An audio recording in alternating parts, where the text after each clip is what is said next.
Assalomu alaykum. Efirda xabar informatsion tahliliy dasturining navbatdagi soni. Prezidentimizning Qoraqalpog'istonga bo'lgan alohida e'tibori natijasida bugun hududlarda yangi islohotlarni, fuqarolar turmushida esa yangi hayotni ko'rishimiz mumkin.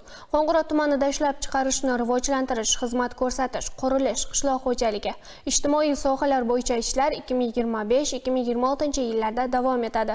Shu kabi amalga oshirilayotgan ishlardan muxbirimiz reportajida tanishishingiz mumkin.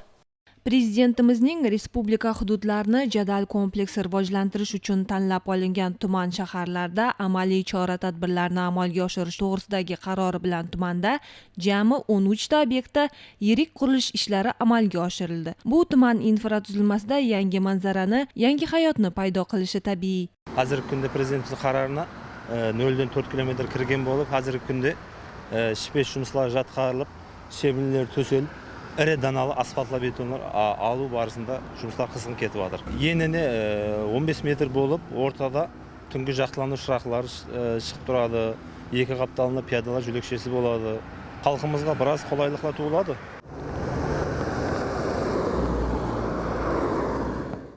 Yo'lni ta'mirlash ishlarining jami 36 milliard so'm mablag' ajratilgan bo'lsa, shundan joriy yilda 17 milliard so'mlik ishlar bajarilishi belgilangan. Yo'l chetiga piyodalar yo'lagi, beton ariqlar, tungi yoritgich va avtotransportlarning xavfsiz harakatlanishi uchun yo'l orasiga bardyorlar qo'yiladi. Ushbu qulayliklarning yaratilishi nafaqat yaxshi sharoit, balki hududlarning zamonaviy ko'rinishda tus olishini ham ta'minlab, infratuzilmaviy tuzilishida ham o'zgarishlarni yuzaga keltiradi.